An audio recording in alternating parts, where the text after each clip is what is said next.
নমস্কার বন্ধুরা, Bhadreswar study centre চ্যানেলে তোমাদের স্বাগতম। পোস্ট অফিস জিডিএস নিয়োগ 2024-এর জিডিএসের রেজাল্ট ব্যাপারে তোমাদের অফিসিয়াল একটি আপডেট দেব। তার সাথে সাথে তোমাদের জিডিএস রিগার্ডিং কিছু নতুন কিন্তু আপডেট বা নতুন কিন্তু নোটিশ প্রকাশিত হয়েছে, সেই ব্যাপারে তোমাদের একটা কনফার্ম একটা নিউজ দেব। সম্পূর্ণ গুরুত্বপূর্ণ তথ্য তোমরা এই ভিডিওর মাধ্যমে জানতে পারবে। ভিডিওটা কিন্তু খুবই গুরুত্বপূর্ণ, তার জন্য স্টেপ বাই স্টেপ দেখো। সম্পূর্ণ অফিসিয়াল ইনফরমেশন শুধুমাত্র তোমাদের জন্য। তো চলো মূল ভিডিওতে চলে যাচ্ছি, কিন্তু মূল ভিডিওতে যাওয়ার আগে প্লিজ একটা রিকোয়েস্ট, চ্যানেলটাকে অতি অবশ্যই সাবস্ক্রাইব করে বেল আইকন অল করে রেখো এবং ভিডিওটাতে এখনই একটা লাইক করে দাও। তো চলো মূল ভিডিওতে চলে যাচ্ছি। তো এখানে তোমরা দেখতে পাচ্ছ যে ministry of communication department of post অর্থাৎ পোস্ট অফিসের তরফ থেকে একটি কারেন্ট ডেটের একটি নোটিফিকেশন প্রকাশিত হয়েছে। তো এই নোটিশটা দেখো, তোমাদের এখানে ডেটটাও কিন্তু জানানো হয়েছে, যেটা হচ্ছে 30শে জুলাই 2024 এই নোটিশটা প্রকাশিত হয়েছে। তো এটা অফিসিয়ালিভাবে আপডেট যেটা এসছে সেটা কিন্তু একটু দেরিতে এসছে।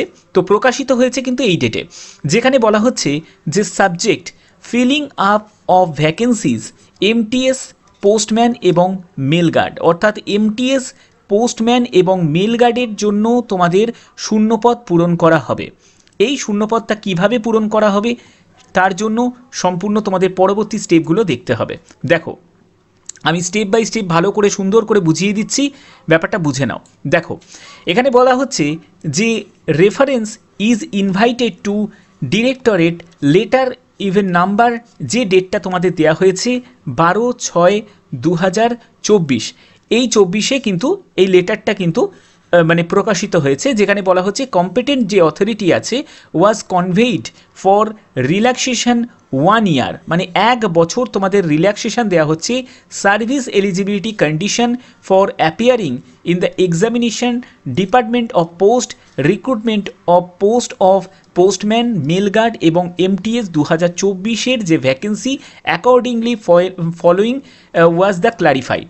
অর্থাৎ এখানে কি বলা হচ্ছে, এখানে কিছু ক্লারিফাই করা হয়েছে, যেখানে তোমরা জানো যে জিডিএসে একজন যদি কেউ জিডিএসে যদি কর্মরত হয় তাহলে সে কত টাকা বেতন পায়। মানে জিডিএসে তুমি যদি বিপিএমে যদি কাজ পাও, বিপিএমে আমি স্টার্টিং বলছি, একদম প্রথম মাসে আমি 12,000 টাকা আমি বলছি, মিনিমাম আমি অ্যামাউন্টটা ধরছি, তার থেকে এখন একটু বেড়েছে, ঠিক আছে, আমি বলছি না, আমি মিনিমাম অ্যামাউন্টটা ধরেই আমি বলছি।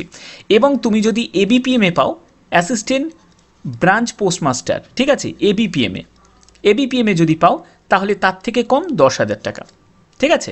আচ্ছা, এটা আমি মিনিমাম অ্যামাউন্টটা ধরেই কিন্তু বলছি, আমি বারবার বললাম।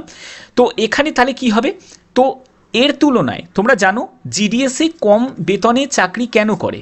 জিডিএসে কম বেতনে এর জন্যই চাকরি করে কারণ জিডিএসে সবথেকে ভালো হচ্ছে প্রমোশন লেভেলটা কিন্তু অনেকটা ভালো, যেটা অন্যান্য চাকরির ক্ষেত্রে অনেক বছর কিন্তু ঘষ্টাতে হয়, তারপরে কিন্তু প্রমোশন হয়। কিন্তু জিডিএসের ক্ষেত্রে তা নয়, জিডিএসের ক্ষেত্রে প্রমোশন কিন্তু খুব স্মুথলিভাবে কিন্তু প্রমোশন হয়, কিন্তু ওই যে 2-3টে বছর তোমাকে কাটাতে হবে সেটা কিন্তু অনেকটা হার্ড ওয়ার্ক কিন্তু তোমাকে করতে হবে। এবার হার্ড ওয়ার্ক মানে কি, তোমাকে রোদে জলে ভিজে তা নয়, তোমাকে একটু প্রেশারে থাকতে হবে, কারণ তোমাকে একদম লো ক্যাটাগরি পোস্টে রাখা হচ্ছে। তোমার উপর যারা সিনিয়র থাকবে তারা কি করবে, তারা তোমার উপর একটু কাজের ভার কিন্তু তোমার উপর দিয়ে দেবে, যারা জিডিএসে কাজ পাবে, ঠিক আছে। তো এখানে দেখো তোমাদের পরবর্তী যেগুলো বলা হচ্ছে সেই জায়গাটায় বলা হচ্ছে, দেখো 1 নম্বর পয়েন্টে MTS with 2 years service crucial date 1/1/2024 shall be eligible for appearing the departmental competitive examination for promotion to postman mail guard, অর্থাৎ পোস্টম্যান বা মেল গার্ডে কিন্তু প্রমোশন পাবে, মানে এমটিএস থেকে প্রমোশন হয়ে সে পোস্টম্যান, ঠিক আছে, পোস্টম্যান আর হচ্ছে মেল গার্ডে সে প্রমোশন পেয়ে যাবে, ঠিক আছে। এবার দেখো, এবার জিডিএস এর কথা বলছে, এবার জিডিএস উইথ 4 ইয়ার্স, যেখানে তোমাদের 5 বছর সার্ভিস করতে হতো সেখানে কিন্তু 4 ইয়ার্স সার্ভিস করতে হবে।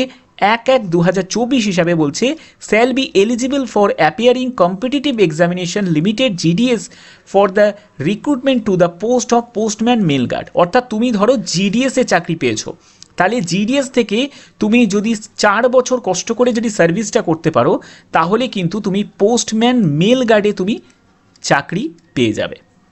তাহলে প্রমোশন লেভেল যথেষ্ট পরিমাণে ভালো।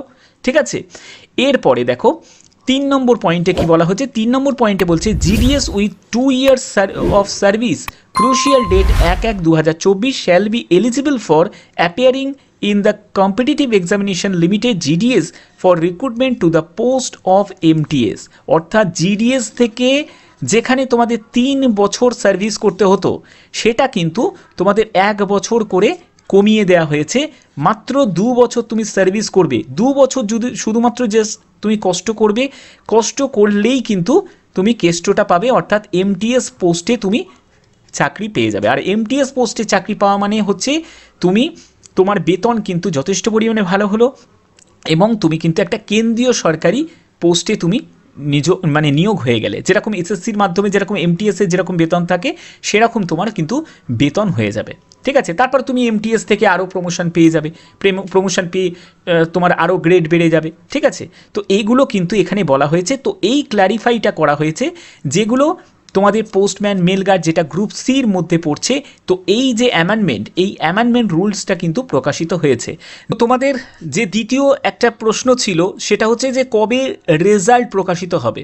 ঠিক আছে, মানে জিডিএস 2024-এর রেজাল্ট কবে প্রকাশিত হবে, অর্থাৎ ফার্স্ট মেরিট লিস্ট কবে আসবে।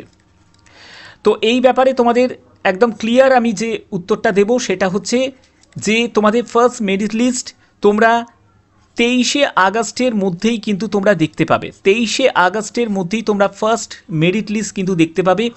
তোমাদের অনেকেই তোমরা দেখেছো ভাইরাল নোটিসে কিন্তু অনেক জায়গায় বলছে 15ই আগস্ট। তো আমি এই ব্যাপারে তোমাদের কিছুই আমি বলিনি, কেন কি 15ই আগস্টে কোনো সম্ভাবনাই নেই, কারণ অফিসিয়ালিভাবে যতক্ষণ না কোনো নোটিশ আসছে তো সেই ব্যাপারে কোনো কনফার্ম বলা যায় না। তো এটা সম্পূর্ণ ভুল ছিল। ঠিক আছে, অনেকে বলছে আজকের ডেটেও প্রকাশিত হতে পারে। দেখো 23শে আগস্টের মধ্যে যে কোনো ডেটে কিন্তু তোমাদের এই মেরিট লিস্ট কিন্তু আউট হতে পারে, অর্থাৎ আজকে রাত্রিবেলাও কিন্তু আউট হয়ে যেতে পারে। এটা কিন্তু কোনো অস্বাভাবিক কোনো ব্যাপার নয়। তার জন্যই বলছি তোমরা যদি তোমাদের রেজাল্ট দেখতে চাও অবশ্যই কিন্তু তোমরা অফিসিয়াল যে ওয়েবসাইট আছে সেই ওয়েবসাইটে কিন্তু তোমরা রীতিমতো নজর রাখতে হবে তোমাদের। ঠিক আছে, আর তাছাড়া আমার চ্যানেলের মাধ্যমে যখনই কোনো রকম তোমাদের কোনো আপডেট আসবে সবার আগে কিন্তু তোমাদের সেই ইনফরমেশনটা আমি দেবো। তার জন্য অবশ্যই কিন্তু চ্যানেলটাকে সাবস্ক্রাইব করে বেল আইকনটাকে অল করে তোমাদের রাখতে হবে। যখনই কোনো নোটিশ বলো বা কোনো যদি রেজাল্ট বা কোনো কিছু যদি আপডেট আসে অবশ্যই কিন্তু তোমাদের আমার চ্যানেলের মাধ্যমে আমি জানিয়ে দেবো। তো আশা করি তোমাদের ভিডিওর মাধ্যমে সম্পূর্ণ গুরুত্বপূর্ণ দুটো আপডেট আমি তোমাদের কাছে দিলাম। তো এই ব্যাপারে তোমরা কনফার্ম থাকতে পারো তোমাদের সময় মতো কিন্তু তোমাদের রেজাল্ট আউট হয়ে যাবে। যেহেতু এটা কোনো ম্যানমেডভাবে নয়, সম্পূর্ণ কম্পিউটারাইজভাবে যেহেতু এর লিস্টগুলো প্রকাশিত হবে, তো সেক্ষেত্রে তোমরা নিশ্চিন্তে থাকো, নির্দিষ্ট সময়ের মধ্যেই কিন্তু তোমাদের আপডেট চলে আসবে। তো আশা করি তোমাদের ভিডিওটা ভালো লেগেছে। ভিডিওটা ভালো লাগলে অতি অবশ্যই ভিডিওটাতে একটি লাইক করবে, চ্যানেলটাকে সাবস্ক্রাইব করে বেল আইকন অল করে রাখবে। তো এখনের মতো এটুকুই, টাটা।